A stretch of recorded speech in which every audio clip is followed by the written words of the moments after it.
Hello friends, welcome to Amit Sharma academy. PPSC TRE 4.0 के लिए class जो आपकी चल रही थी एनसीईआरटी सीरीज की, उसमें ये क्लास 7 का ज्योग्राफी वाला पार्ट है। इसमें आज हम देखेंगे जो भी इसके अभ्यास प्रश्न है उसका अभ्यास जो भी है कवर करेंगे। और इससे पहले मैंने थ्योरी की क्लास आपको पहले से ही अपलोड कर दी है, आप प्ले लिस्ट में जाके देख सकते हैं। क्लास 6, 7, 8 की जो एनसीईआरटी ज्योग्राफी मैंने कंप्लीट करा दी है, तो आप जरूर देखें। उसके बाद ये आप अभ्यास वाले प्रश्न हैं वो जरूर लगाएं। और इससे पहले मैं आपको प्रूफ दिखाने वाला हूँ जो एनसीईआरटी क्लास 7 से जो क्वेश्चंस आए हुए हैं टीआरई 3, 2 जो भी है आपका हुआ है 1, 2, 3 में, तो उसका मैं प्रूफ आपको दिखाने वाला हूँ कि आपको एनसीईआरटी क्यों पढ़नी चाहिए। और इसलिए मैंने ये एनसीईआरटी सीरीज स्टार्ट की है और टीआरई 4 के लिए आपके लिए काफ़ी इंपॉर्टेंट है। और अगर आप नए हैं तो प्लीज़ चैनल को सब्सक्राइब जरूर करें।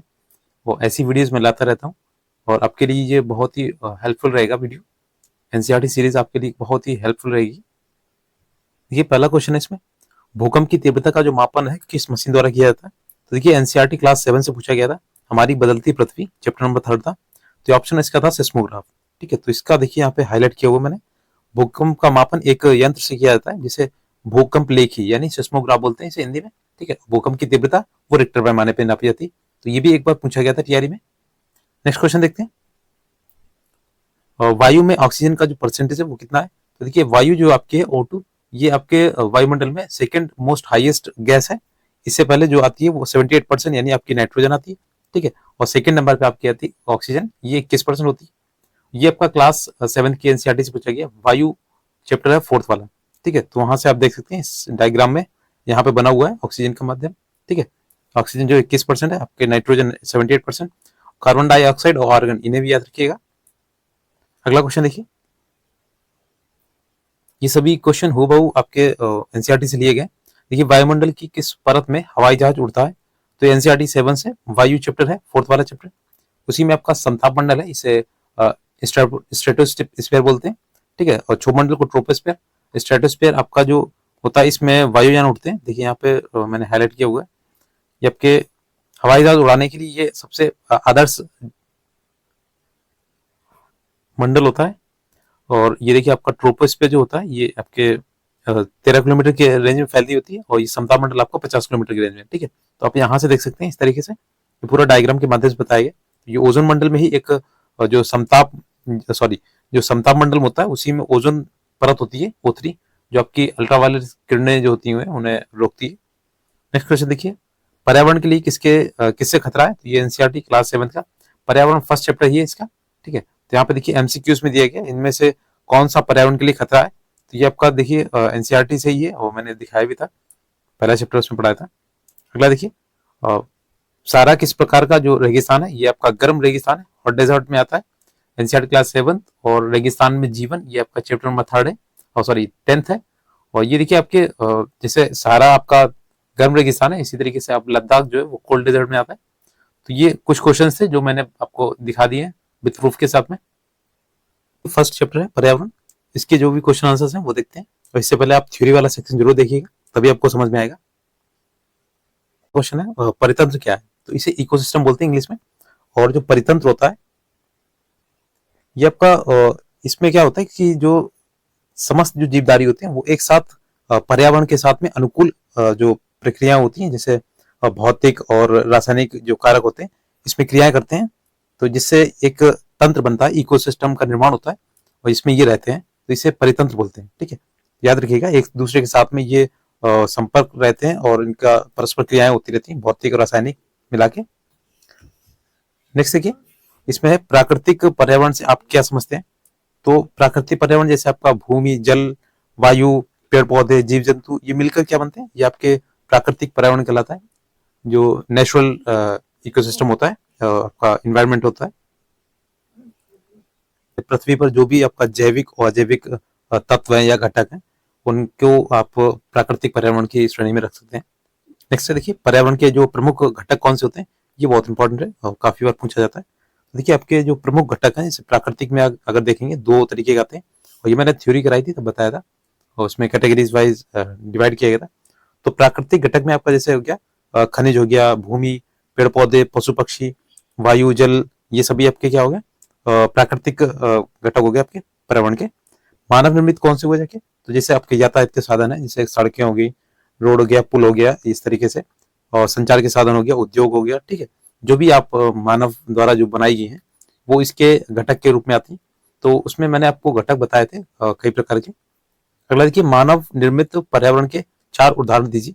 देखिए, मानव निर्मित जो पर्यावरण के उदाहरण है, आप जैसे ये संचार हो गया, उद्योग हो गया, ठीक है, और एक इकोसिस्टम बनाया जाता है, जैसे आपका बगीचा हो गया, ठीक है, और धान का खेत, इस तरीके से ये मानव निर्मित पर्यावरण के ये आप उदाहरण इसमें देख सकते हैं। अगला देखिए, स्थलमंडल क्या है। तो देखिए, स्थलमंडल जो आपका जो परपटी होती है, ठोस परपटी, और इसमें जो ऊपरी मंडल जो कहलाता है इसे, ठीक है, तो ये आपका होता है स्थलमंडल। मैंने बताया था आपको, जैवमंडल में 3 भाग आते हैं आपके। एक स्थलमंडल होता है, जलमंडल, एक वायुमंडल, ठीक है। तीनों की परस्पर जो क्रियाएं होती है आपके जैवमंडल में होती है, इसी में आपका एक आता है स्थलमंडल। तो ये आपका स्थलमंडल है, ठीक है। और ये क्या होता है, चट्टानों और खनिजों से मिलकर बनी होती है, और इसमें आपका देखिए इस मिट्टी की पतली परत होती है। जैसे इसमें क्या क्या आप क्या आ सकते हैं, जैसे महाद्वीप हो गया, पेड़ हो गया, पठार हो गया, और घाटियां हो गई, इस तरीके से आपके स्थलमंडल में ही पाई जाती हैं, ठीक है। मानव निर्मित जो भी चीजें हैं वो भी आपकी इसी में होंगी, प्राकृतिक वनस्पतियां वगैरह आपके स्थलमंडल में ही पाई जाती हैं, ठीक है।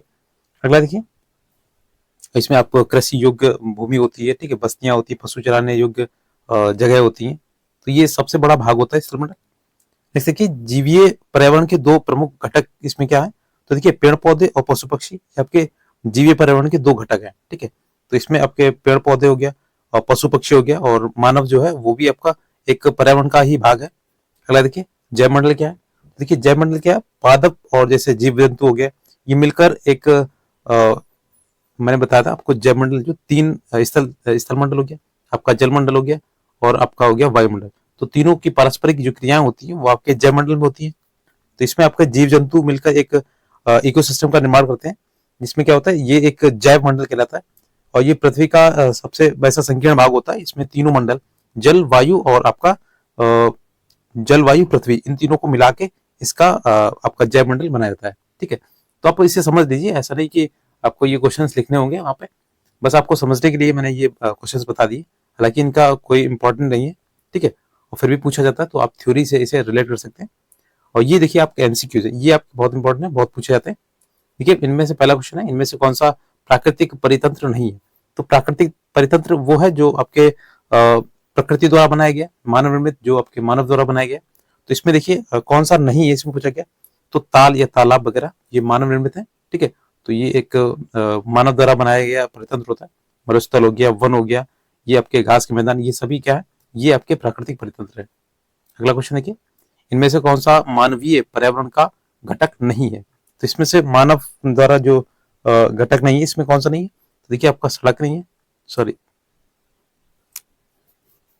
ये जो आपका मानवीय पर्यावरण नहीं है। बाकी धर्म और समुदाय ये आपके मानव द्वारा बनाए गए हैं, और स्थल एक तरीके का प्राकृतिक पर्यावरण हो गया। नेक्स्ट है, इनमें से कौन सा मानव निर्मित पर्यावरण है। तो देखिए आपका ये पहाड़, समुद्र, पेड़ पौधे, जीव जंतु और ये आपके महाद्वीप वगैरह, ये सभी आपके प्राकृतिक पर्यावरण के उदाहरण है।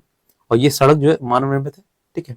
अगला देखिए, इनमें से कौन सा पर्यावरण के लिए खतरा है। तो ये भी मैंने क्वेश्चन बताया था आपको, जो उसमें आया था टीआरई में। देखिए, जो आपके पर्यावरण के लिए जो खतरा है वो जनसंख्या वृद्धि है। अगला देखिए, नेक्स्ट आपका देखिए, इसमें मैच द फॉलोइंग है, उसे भी देखते हैं, थोड़ा सा जूम आउट करते हैं।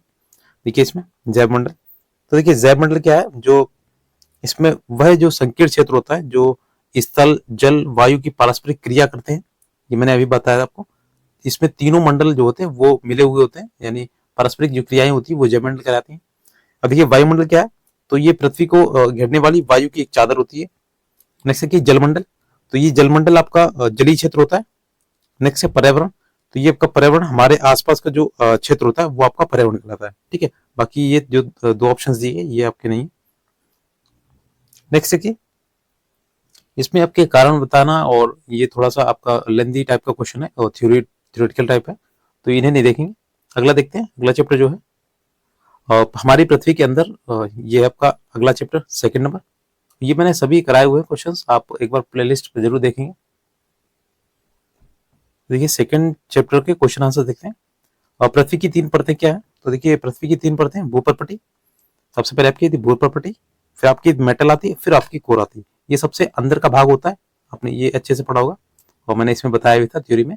ठीक है, तो ये कोर होता है, पृथ्वी के अंदरूनी भाग होता है ये क्रोड वाला। ठीक है, नेक्स्ट देखिए सेल क्या है। तो सेल पृथ्वी की जो प्रॉपर्टी होती है उसमें जो आपके खनिज पदार्थ किसी प्राकृतिक पिंड को या फिर सेल कहते हैं। ठीक है, और सेलें क्या होती है, इनके रंग, आकार और गठन इसमें अलग अलग हो सकते हैं, इसी को सेल बोला जाता है।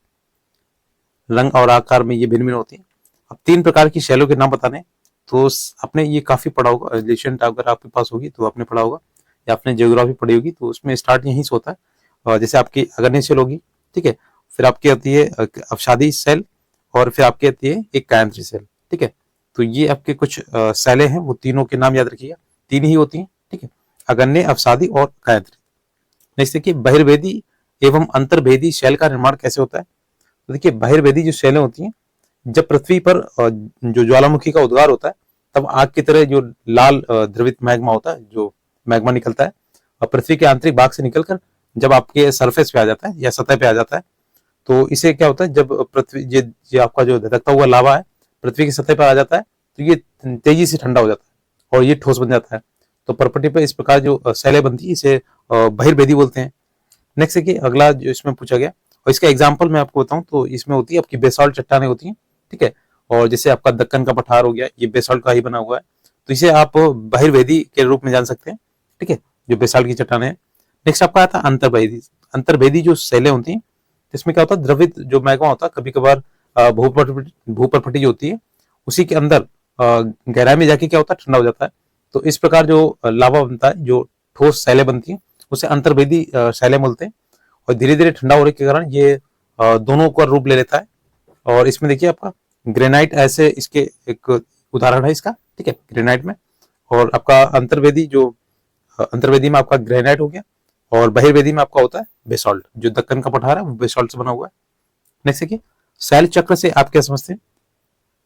तो देखिए एक सेल से दूसरे सेल में परिवर्तन जो होता है, इस प्रक्रिया को सेल चक्र बोलते हैं। ठीक है, ज्यादा इंपॉर्टेंट नहीं है, फिर भी आप समझ लीजिएगा। अगला सेलों के क्या उपयोग है। तो देखिए सेल ये आपके जो उपयोग है, इसमें देखिए जो सेलें होती हैं इससे आपके सड़क निर्माण होते हैं। ठीक है, इसमें खेलों के सामान बनाए जाते हैं, और आपके जो किले वगैरह थे और दुर्ग वगैरह, तो इसी से बनाए जाते हैं। और भवन निर्माण में जो भी आपके सहायक होते हैं, ठीक है, तो इन्हीं सेलों का यूज होता है। ग्रेनाइट पत्थर वगैरह ये यूज किए जाते हैं, मार्बल। नेक्स्ट देखिए कायांतरित सेल क्या है। तो देखिए कायांतरित सेल जो होती है आपके आग्नेय अवसादी सेल, जब उच्च ताप और दाब के कारण इसमें क्या होता है, परिवर्तन होता है, तो ये एक बनती है आपकी कायांतरित सेल। तो याद रखिएगा जो आपकी आग्नेय सेल है और अवसादी सेल है, इनका जब रूपांतरण किया जाता है तो आपकी कायांतरित सेल बनती है। ठीक है, उदाहरण के लिए जैसे आपका चिकनी मिट्टी है, ठीक है, स्लेट है, इसमें चूना पत्थर ये संगमरमर में परिवर्तित हो जाता है। जो चिकनी मिट्टी होती है उसको चेंज कर किया जाता है चूना पत्थर को, और इस संगमरमर में आपका चेंज होता था। जो आपका ताजमहल है वो संगमरमर का बना हुआ है, तो चूना पत्थर का ही कायांतरित रूप है। अगला देखिए इसमें एमसीक्यू टाइप क्वेश्चन है। द्रवित मैग्मा से बने जो सेल होते हैं, तो ये आपके आग्नेय कहलाते हैं। ठीक है, जो सबसे पहले बनता है वो आग्नेय होता है, फिर अवसादी होता है, उसके बाद इन दोनों का जो सम्मिलित रूप होता है, जो आपके परिवर्तन होता है, वो कायांतरित कहलाता है। नेक्स्ट है पृथ्वी की जो सबसे भीतरी परत है, तो भी मैंने बताया था आपको, सबसे भीतरी जो परत है वो क्रोड है। ठीक है, सबसे ऊपरी परपटी है, और बीच का जो भाग होता है मेटल होता है। सबसे ज्यादा जो भाग होता है वो मेटल का होता है। ठीक है, सेकंड भाग आपका क्रोड का, और सबसे कम होती है परपटी वाली, भूपरपटी जो कहलाती है। नेक्स्ट है सोना, पेट्रोलियम एवं कोयला किसके उदाहरण है। तो देखिए आपके ये जो है वो खनिज के उदाहरण है। ठीक है, सोना, पेट्रोलियम, कोयला ये सभी आपके खनिज के उदाहरण है। नेक्स्ट देखिए शैल जिसमें जीवाश्म होता है। तो देखिए ये बहुत पूछा जाता है क्वेश्चन। ठीक है, जो सेल होते हैं जिसमें जीवाश्म पाया जाता है, तो ये आपका अवसादी होता है, क्योंकि ये सबसे पहले निकलता है। ठीक है, और सॉरी ये सेकंड नंबर पर होता है। ठीक है, और अग्रणी सेलें पहले होती हैं, फिर आपकी अवसादी, और ये इसका रूपांतरित होता है क्या है, कायांतरित सेलें। नेक्स्ट है पृथ्वी की सबसे जो पतली परत है वो कौन सी होती है। तो देखिए सबसे मैंने अभी बताया था परपटी जो है भूपरपटी सबसे पतली होती है। सबसे बड़ा भाग जो होता है मेटल का होता है, फिर आपका क्रोड आता है, उसके बाद आती है परपटी। नेक्स्ट देखिए मैच द फॉलोइंग्स है। इसमें देखिए क्रोड जो आपका होता है ये आपके सबसे भीतरी परत होती है। ठीक है, यहाँ पे देखिए थोड़ा सा जूम करते हैं। जो क्रोड होती है वो सबसे भीतरी भाग होता है इसका। ठीक है, नेक्स्ट देखिए, और जो खनिज होता है एक इसका देखिए, इसका एक निश्चित रासायनिक मिश्रण होता है खनिज में। अगला देखिए सेल, ये आपकी सेलें जो होती है, एक ये आपकी सड़क निर्माण में देखिए यहाँ पे सड़क इमारत बनाने के लिए इसका यूज होता है सेलें। अगला देखिए चिकनी मिट्टी, तो ये चिकनी मिट्टी जो होती है स्लेट में बदलता है, ठीक है, और इसी ये स्लेट में बदलता है, इनसे आपकी स्लेट्स वगैरह बनती है। सियाल जो होता है, सियाल सीमान निफे आपने पढ़ा होगा काफी, तो इसमें मैंने डिटेल से बताया होगा थ्योरी में, तो वहां से आप देख लीजिएगा। सियाल जो होता है सिलिका और एल्यूमिना का इसमें मिश्रण होता है, तो इसका सी हो गया और इसका ए हो गया, तो इसे सियाल पढ़ा जाता है। अगला देखिए निफे में आपका निकल और फेरस हो जाता है। नेक्स्ट देखिए ये आपके कारण बताना है। अगला चैप्टर है हमारी बदलती पृथ्वी, और चैप्टर नंबर 3 है, तो इसे आप थ्योरी जरूर देखिएगा तभी आप ये वीडियो देखें। चैप्टर नंबर 3 है हमारी बदलती पृथ्वी। इसमें पहला क्वेश्चन है प्लेटें क्यों घूमती हैं। तो देखिए प्लेटें जो होती हैं इसके अंदर पृथ्वी के जो अंदर मैग्मा होता है, तो पिघला हुआ मैग्मा होता है, तो इसमें क्या होती है गति होती है। इसके कारण क्या होती है पृथ्वी के अंदर जो पिघला हुआ मैग्मा है एक वृत्तीय रूप में घूमता रहता है, और ये प्लेटें हमेशा धीमी गति से चारों तरफ प्रत्येक वर्ष कुछ ना कुछ मिलीमीटर ये आपकी लगभग घूमती रहती हैं, इसीलिए आपकी जो प्लेटें हैं वो घूमती हैं, ठीक है, मैग्मा की वजह से ही घूमती हैं, याद रखिएगा। नेक्स्ट है बहिर्जनिक एवं अंतर्जनिक बल क्या होता है। तो देखिए बहिर्जनिक अंतर्जनिक में क्या होता है, जो आपका अंतर्जनिक बल होता है, जो बल पृथ्वी के आंतरिक भाग में घटित होता है उसे अंतर्जनिक बोलते हैं, ठीक है। इसमें आपके क्या होता है अंतर्जनिक जो बल होता है कभी आकस्मिक गति होती है, तो इसमें कभी धीमी हो जाती है, और बहिर्जनित बल होता है जो पृथ्वी की सतह पर उत्पन्न होते हैं, इसे बहिर्जनित बल बोलते हैं। तो इसमें ज्यादा कुछ वैसे क्वेश्चन की बात नहीं है, ठीक है, ज्यादा इंपॉर्टेंट भी नहीं है।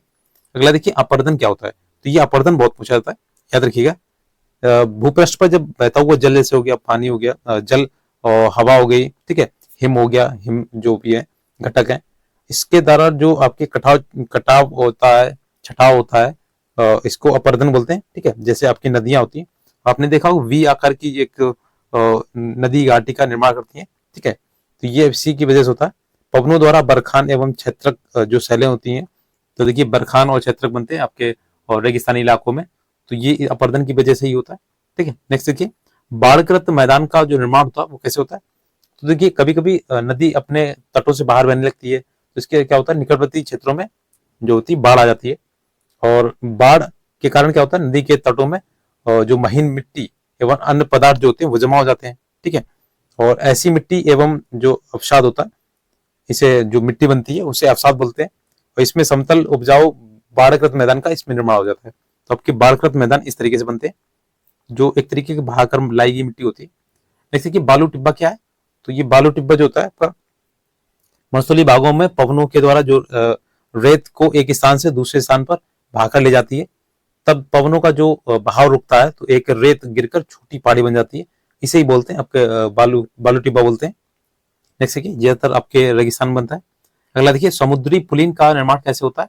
तो देखिए समुद्री पुलिन जो होती है जब समुद्री किनारों पर समुद्री अवसाद जमा हो जाता है, तो समुद्र का कुछ भाग समुद्र से कटकर एक झील का रूप ले लेता है, इसे आप समुद्री पुलिन के नाम से जानते हैं। नेक्स्ट है कि चाप झील, ये भी पूछा जाता है कई बार। जो नदी टेढ़े मेढ़े जो आपके इस तरीके जिगजैग टाइप का बनता है नदी में, तो सांप के आकार में बहती है, और जब नदी का बहाव तेज हो जाता है तो कुछ स्थानों में क्या होता है कि नदी कठोर चट्टानों को काटकर सीधी बनने लगती है, ठीक है। जब कटकर क्या होती है इसमें सीधी बनने लगती है, जैसे यहाँ से ऐसे बह जाएगी, ठीक है, तो इससे क्या होता है विसर्प लूप नदी से कट जाते हैं, ये वाला जो भाग हो गया ये कट गया आपका, तो इस तरीके से ये बनती है आपकी चाप झील, ठीक है, तो ये अलग हो जाती है।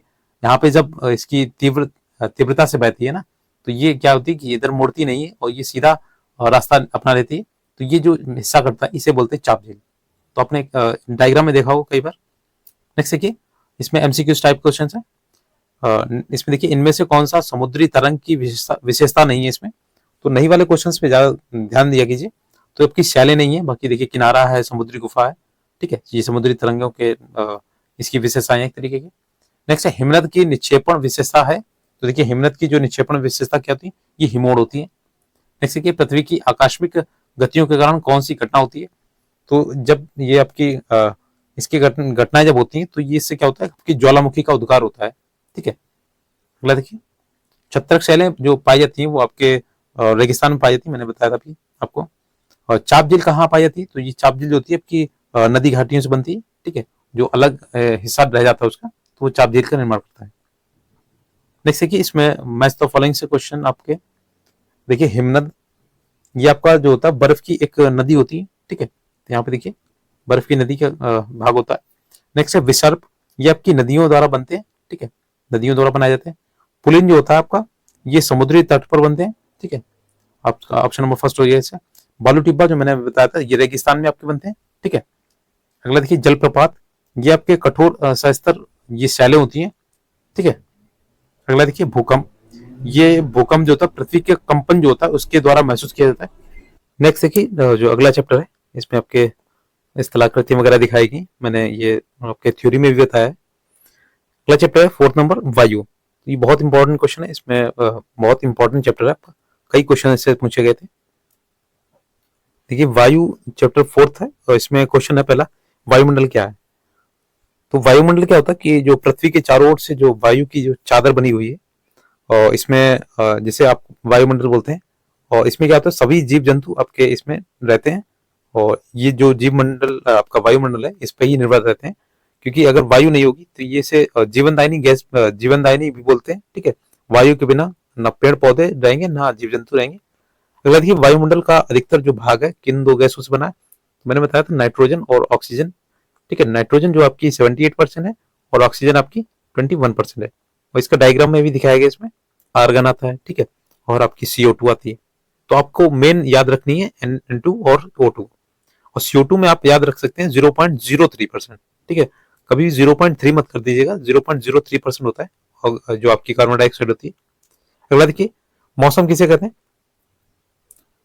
इसमें देखिए क्वेश्चन नंबर गा है, वायुमंडल में कौन सी गैस हरित, जो आपकी हरित गृह प्रभाव पैदा करती है।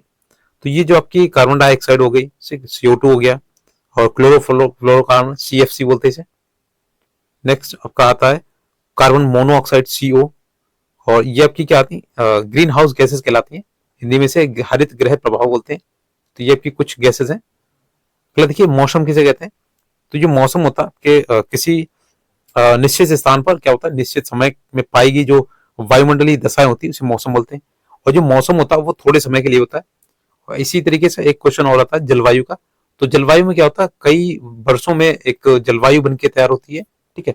मौसम क्या होता है आपके 1 महीने रहेगा या 2 महीने या 4 महीने रहेगा, ठीक है, और एक स्थायी नहीं होता ये मौसम, और आपकी जलवायु जो होती है वो स्थायी होती है।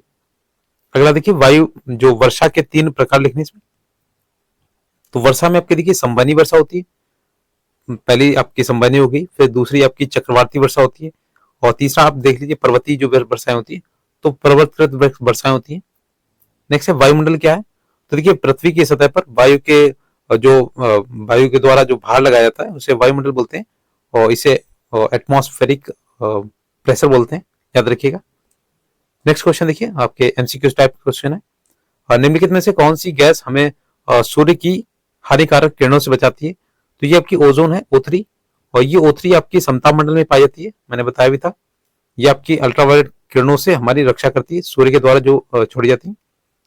अगला देखिए वायुमंडल की जो सबसे महत्वपूर्ण परत है वो कौन सी है, तो ये आपकी क्षोभ मंडल है, ट्रोपोस्फीयर बोलते हैं, और ये आपके लगभग 13 किलोमीटर के दायरे में फैली हुई है, ठीक है।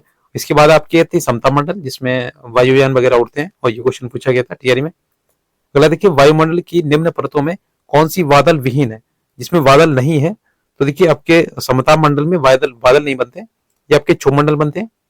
अगला देखिए वायुमंडल की परतों में जब हम ऊपर जाते हैं तो जो वायुदाब होता है, तो ये वायुदाब क्या होता है घटता जाता है।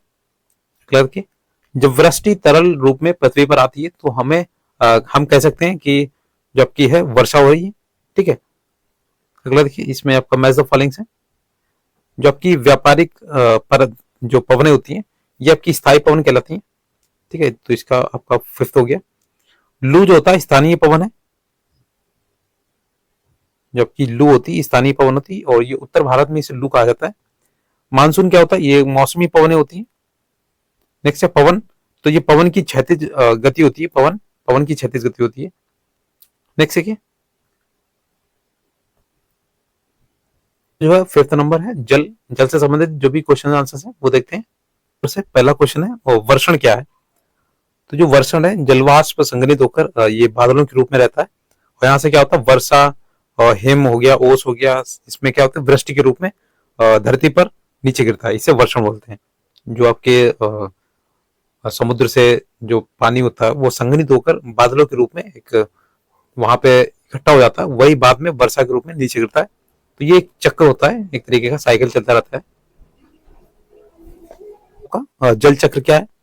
तो जल चक्र जिस प्रक्रिया में क्या होता है, जल लगातार अपने जो उसका स्वरूप होता है एक तरीके का वो बदलता रहता है और महासागर, वायुमंडल और धरती के बीच चक्कर लगाता है, उसे जल चक्र बोलते हैं।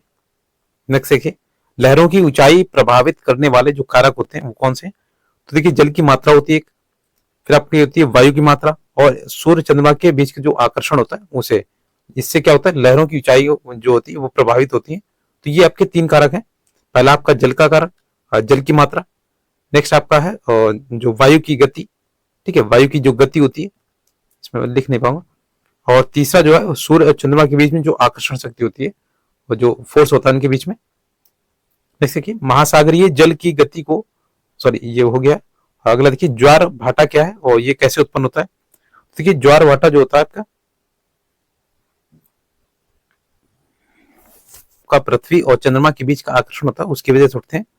तो देखिए, दिन में 2 बार नियम से क्या होता है कि महासागरीय जल का उठना एवं गिरना जो होता है वो ज्वार भाटा कहलाता है।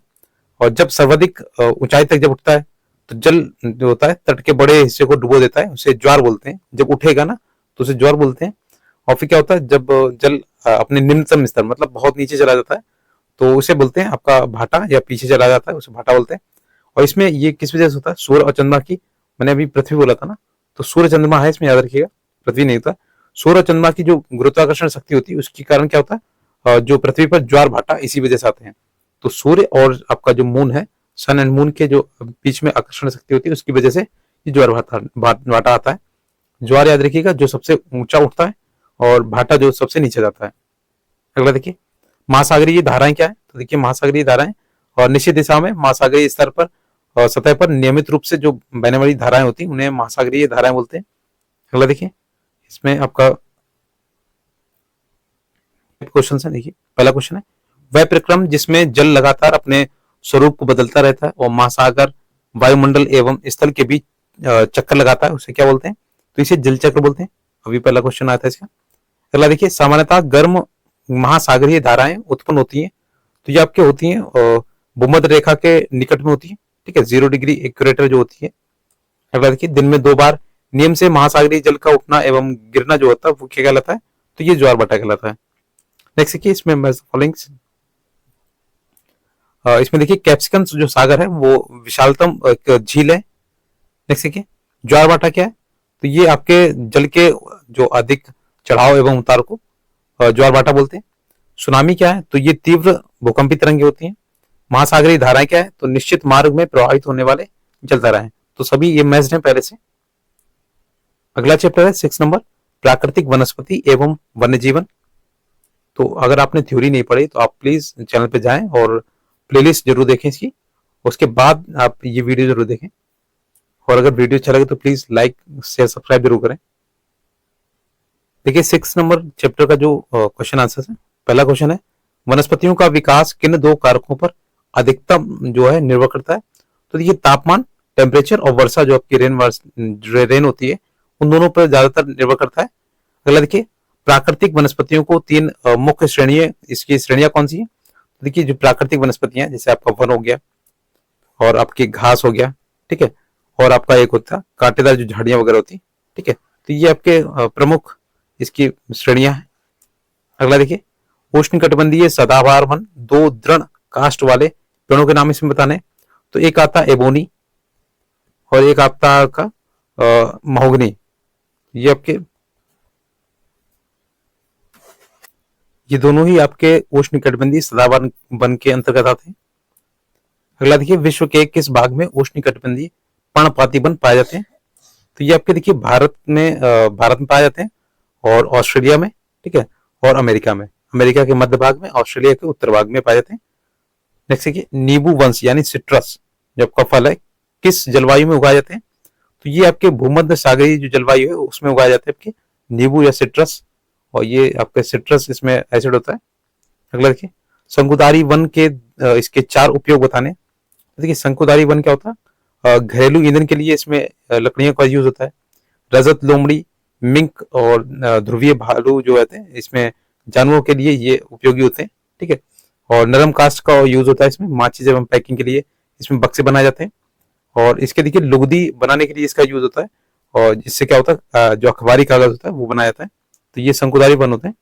अगला देखिए विश्व के किन भागों में मौसमी घास तल पाए जाते हैं? तो ये देखिए आपके शीतोष्ण कटिबंधीय क्षेत्र होते हैं, उसमें मौसमी घास तल पाए जाते हैं। नेक्स्ट है आपके एमसीक्यू क्वेश्चन, काई एवं लाइकेन पाए जाते हैं? तो ये आपके टुंड्रा वनस्पति में पाए जाते हैं। अगला देखिए कांटेदार झाड़ियां जो हैं वो मिलती हैं आपकी, तो ये गर्म एवं शुष्क रेगिस्तानी जलवायु में पाई जाती हैं। अगला देखिए उष्णकटिबंधीय सदाबहार वन का जो सामान्य जानवर है, तो ये आपका है बंदर, ठीक है, उष्णकटिबंधीय सदाबहार वन में पाया जाता है। अगला देखिए शंकुधारी वन की एक महत्वपूर्ण वृक्ष प्रजाति कौन सी है? तो इसमें आपकी चीड़ है। नेक्स्ट स्टेपीज घास जो पाए जाते हैं, ये आपके मध्य एशिया में पाए जाते हैं, मध्य एशिया में। तो ये आपके घास है जो अलग से मैंने कराया थ्योरी में, तो वो बहुत इंपॉर्टेंट है, पढ़िएगा जरूर, कई बार पूछे जाते हैं टीआरई में। नेक्स्ट है इसमें देखिए मैच द फॉलोइंग है, जो वालरस है आपका, देखिए वालरस ये एक ध्रुवीय जानवर है, ठीक है, ये आपका ध्रुवीय जानवर है। देवदार का वृक्ष ये आपका देखिए नरम कास्ट का पेड़ होता है। जैतून जो है एक नींबू वंश सिट्रस का फल है। हाथी ये उष्णकटिबंधीय आपके पर्णपाती वन का एक जानवर है। कंपोज ये आपके ब्राजील के उष्णकटिबंधीय घास तल है। डाउन ये आपके ऑस्ट्रेलिया के शीतोष्ण कटिबंधीय जो आपके घास तल है। तो ये सभी आपके मैच रोग हैं। 7 नंबर मानवीय पर्यावरण, बस्तियां, परिवहन एवं संचार। 7 नंबर चैप्टर्स में जो आपके क्वेश्चन आंसर्स हैं वो देखते हैं। परिवहन के 4 प्रकार बताने आपको। तो देखिए परिवहन के जो 4 प्रकार हैं आप सभी को पता होंगे, बस हो गया, रेल हो गई, ठीक है, और जो भी आपके सड़क मार्ग में चलते हैं, और कारें हो गई, ठीक है, 4 व्हीलर 2 व्हीलर्स, इन सभी को। नेक्स्ट है बस्ती से आप क्या समझते हैं? तो देखिए बस्ती जो होती है आपकी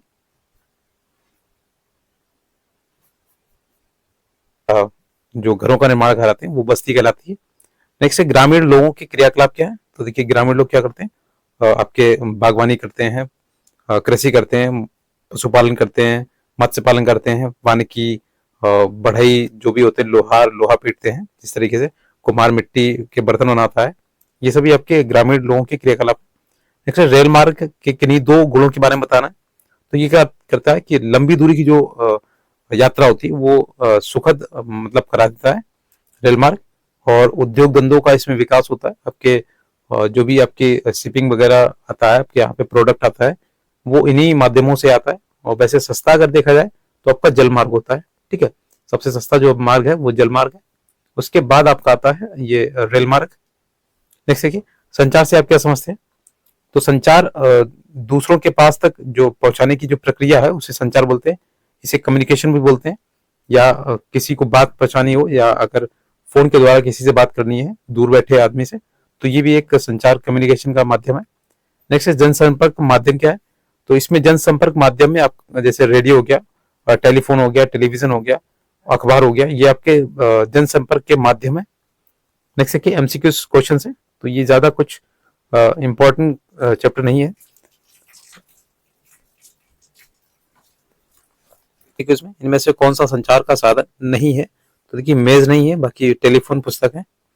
अगला देखिए इनमें से कौन सा सड़क का भूमिगत निर्माण है? तो जो सड़क का भूमिगत निर्माण होता है वो सबवे होता है, ठीक है, और फ्लाईओवर, एक्सप्रेसवे, ये सभी भूमिगत के ऊपर बनाए जाते हैं, ठीक है, भूपर पट्टी पे बनाए जाते हैं। जैसे कि किसी द्वीप पर पहुंचने के लिए निम्न में से कौन सा यातायात साधन उपयुक्त होगा? तो देखिए आपका ये होगा जाके जहाज, ठीक है, द्वीप पर पहुंचना है, ये जल मार्ग के माध्यम से जाएंगे। अगला देखिए यातायात का कौन सा साधन पर्यावरण को प्रदूषित नहीं करता है? तो ये देखिए आपका साइकिल नहीं करती है, बाकी बस और हवाई जहाज ये प्रदूषण फैलाते हैं। अगला देखिए मैच फॉलोइंग है, इंटरनेट एक संचार का जो माध्यम होता है, ठीक है, नहर मार्ग ये आपका अंतर्देशीय जल मार्ग होता है। अगला देखिए नगरीय क्षेत्र, ये क्षेत्र जहां लोग उत्पादन, व्यापार, सेवा क्षेत्र में कार्य करते हैं। नेक्स्ट है सघन बस्ती, ये आसपास का निर्मित घरों वाला क्षेत्र होता है। अगला देखते हैं 8 है मानव पर्यावरण अन्योन्य क्रिया, उष्णकटिबंधीय एवं उपोष्ण प्रदेश। तो इससे संबंधित जो भी अभ्यास प्रश्न उन्हें देखते हैं। एट में पहला क्वेश्चन है, देखिए उस महाद्वीप का नाम बताना है जो अमेजन अमेजन बेसिन में स्थित है।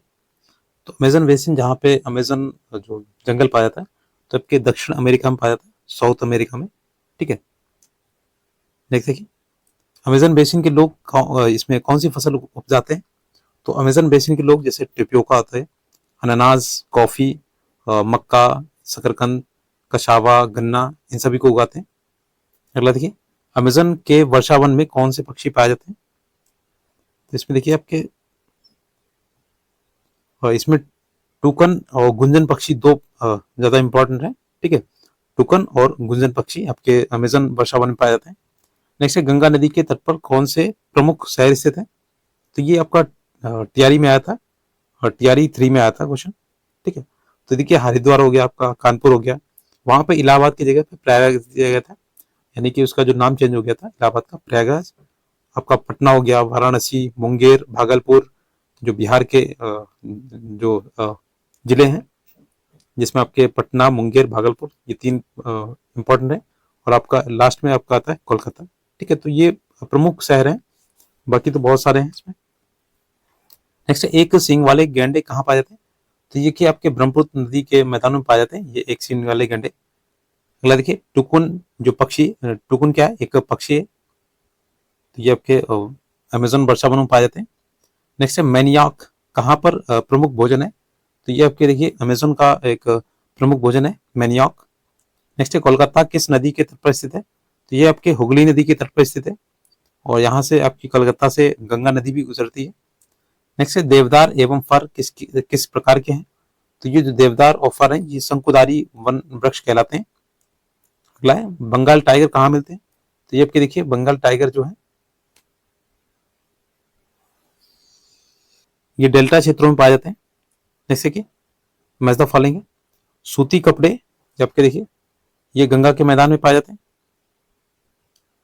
अगला है मलयोका, मलोका ये ढालू छत होती है। अगला है पिरानिया, ये एक तरीके की मछली होती है, पिराना इसे बोलते हैं। ठीक है, अगला देखिए रेशम कीट, ये आपके रेशम कीट पालन होता है। और काजीरंगा ये आपके असम में पाया जाता है। ठीक है, एक राष्ट्रीय उद्यान है। नेक्स्ट देखिए 9th नंबर चैप्टर है उष्ण घास तलों में जीवन। तो इससे संबंधित जो भी क्वेश्चन है वो देखते हैं। पहला क्वेश्चन है उत्तरी अमेरिका शीतोष्ण घास तल को क्या कहा जाता है। तो देखिए इसे प्रेरीज बोलते हैं।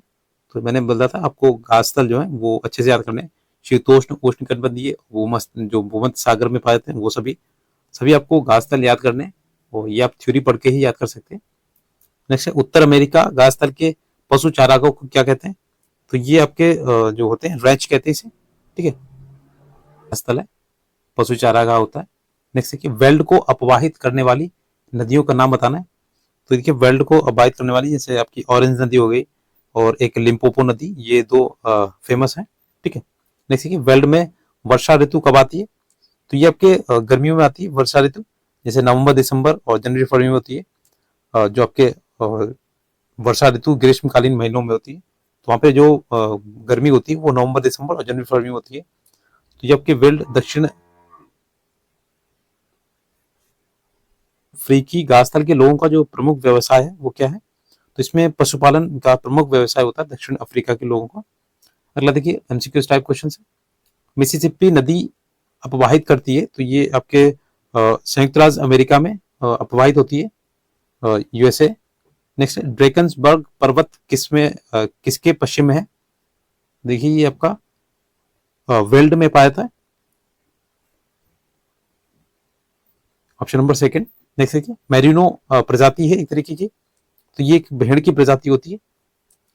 नेक्स्ट किम्बरले किसके लिए प्रसिद्ध है। तो ये एक हीरे की खाने हैं। अगला देखिए इसके मैच द फॉलोइंग्स देखते हैं। काउ बॉय ये आपका एक तरीके का प्रेरी है, प्रेरी में पाया जाता है। नेक्स्ट है सोना, ये जोहान्सबर्ग में पाया जाता है। कुंडू ये आपका पशु है। नेक्स्ट है चिनूक, ये एक तरह की गर्म पवनें होती हैं। नेक्स्ट है कोयला, कोयला ये लोहा एवं इस्पात। नेक्स्ट देखिए 10th नंबर रेगिस्तान में जीवन। तो इसमें जो भी क्वेश्चन आंसर है वो देखते हैं। अगर अभी भी आप चैनल पे नए हैं तो प्लीज चैनल को सब्सक्राइब जरूर करिएगा। चैप्टर का पहला क्वेश्चन है इसमें अभ्यास प्रश्न में, विश्व में कौन से दो प्रकार के रेगिस्तान पाए जाते हैं? तो आपके देखिए दो प्रकार के होते हैं, गर्म रेगिस्तान और ठंडा रेगिस्तान। तो सहारा जो है वो गर्म रेगिस्तान है, और जैसे लद्दाख है वो आपका ठंडा रेगिस्तान कहलाता है। नेक्स्ट है, सहारा रेगिस्तान किस महाद्वीप में स्थित है? तो ये आपके अफ्रीका महाद्वीप में पाया जाता है। अगला देखिए, लद्दाख रेगिस्तान की जो जलवायुगत परिस्थितियां क्या है? तो लद्दाख में देखिए ये आपका जो जलवायु अत्यधिक शीतल एवं शुष्क होती है, और जो लद्दाख का क्षेत्रफल है आपका 3000 से 8000 मीटर तक ऊंचा है इसमें, और सबसे ऊंचाई पे ये आपका भाग है। इसलिए ऊंचाई पर वायु की जो परत होती है पतली होती है, जिसमें सूर्य की गर्मी की अत्यधिक तीव्रता महसूस होती है। और देखिए इसमें यहाँ पे बर्फीली हवाएं चलती हैं, और ये हिमालय के वृष्टि छाया क्षेत्र में आता है। यहाँ वर्षा बहुत ही कम होती है, मुश्किल से 10 सेंटीमीटर प्रतिवर्ष भी होती है। और शीत ऋतु में यहाँ पे बर्फीला ठंडा जो बर्फीला है वो ठंडा हो जाता है। तापमान लगभग माइनस 40 के लगभग पास पहुंच जाता है, इससे नीचे भी चला जाता है आपका। नेक्स्ट देखिए, लद्दाख में पर्यटकों के लिए प्रमुख आकर्षण क्या है? तो देखिए लद्दाख में आपके बौद्ध मठ गोपा है यहाँ पे, और यहाँ पे कई आकर्षित करने वाली जैसे घास के मैदान एवं हिम नदियां हैं, और इसमें बौद्धिस्ट यहाँ पे उत्सवों एवं अनुष्ठानों को देखने आते हैं। नेक्स्ट देखिए, सहारा रेगिस्तान के लोग किस प्रकार के वस्त्र पहनते हैं? तो देखिए सहारा रेगिस्तान के लोग धूल भरी आंधियों एवं गर्म हवाओं से बचने के लिए भारी वस्त्र पहनते हैं। नेक्स्ट है, लद्दाख में उगने वाले पेड़ों के नाम बताने इसमें। तो देखिए लद्दाख में आपके सरपत यानी विलो, लद्दाख की घाटियों में आपके विलो इसे बोलते हैं, विलो को सरपत, इसे सरपत बोलते हैं, ठीक है। और पॉपुलर वृक्ष इसमें पाए जाते हैं। और ग्रीष्म ऋतु में जैसे आपका सेब हो गया, और आपका खुबानी हो गया, और आपका आता है अखरोट, ठीक है। तो याद रखिएगा आपके लद्दाख की घाटी में जो आपके पहले विलो यानी सरपत और पॉपुलर वृक्ष होते हैं, और ग्रीष्म ऋतु में आपके सेब, खुबानी, अखरोट ये आपके वृक्ष पाए जाते हैं। जैसे कि एमसीक्यू टाइप क्वेश्चन है। सहारा अफ्रीका के किस भाग में स्थित है? तो ये आपके उत्तरी भाग में स्थित है सहारा रेगिस्तान। नेक्स्ट है, सहारा किस प्रकार का रेगिस्तान है? तो ये आपका हॉट डेजर्ट में आता है, यानी गर्म रेगिस्तान है। ये आपका टियरी 3 में पूछा गया था। अगला देखिए, लद्दाख रेगिस्तान के अधिकांश निवासी जो है कौन है? तो देखिए आपके इसमें जो निवासी है बौद्ध एवं मुसलमान है। ऑप्शन नंबर सेकेंड वाला। रेगिस्तान की जो विशेषता है वो क्या है? तो ये आपकी विरल वनस्पति होती है, काफी विरल होती है यहाँ पे। नेक्स्ट है, लद्दाख में हेमिस प्रसिद्ध है। तो ये लद्दाख में हेमिस जो है आपका बौद्ध मठ के लिए प्रसिद्ध है। नेक्स्ट है, मिस्र निम्नलिखित फसल के लिए प्रसिद्ध है। तो मिस्र में आपके कपास ज्यादा होती है, तो ये इसके लिए फेमस है। अगला देखते हैं इसमें आपका मैच द फॉलोइंग्स है। देखिए मरुधान ये आपके जल के साथ गर्त होते हैं, और बेदुइन ये आपका सहारा में पाए जाते हैं। नेक्स्ट है, तेल ये आपके लीबिया में पाया जाता है। नेक्स्ट है, ग्रेगी ये हिमनद है एक तरीके का, और लामायुरू ये आपके बौद्ध मठ है। तो ये आपके मैच द फॉलोइंग्स ये कंप्लीट हो गए, और इसी के साथ ये आपका 10th चैप्टर है वो भी कंप्लीट हो गया है। और ये एक वन शॉट क्वेश्चन आंसर्स थे सभी आपके क्लास 7th के ज्योग्राफी। तो अगर आपने थ्योरी नहीं देखी तो आप थ्योरी जरूर देखिएगा, प्लेलिस्ट आपको मिल जाएगी टेलीग्राम आपके चैनल पे। और इसके अगर आपको पीडीएफ चाहिए हो तो आप टेलीग्राम चैनल ज्वाइन कीजिएगा, लिंक आपको डिस्क्रिप्शन बॉक्स में मिल जाएगा। वहाँ पे आपको सभी प्रकार की पीडीएफ मिलेंगी, और चैनल को सब्सक्राइब जरूर कीजिएगा। टीआरई 4.0 के लिए आपको प्रिपरेशन फ्री ऑफ कॉस्ट यहाँ पे मिलेगी। और वीडियो देखने के धन्यवाद।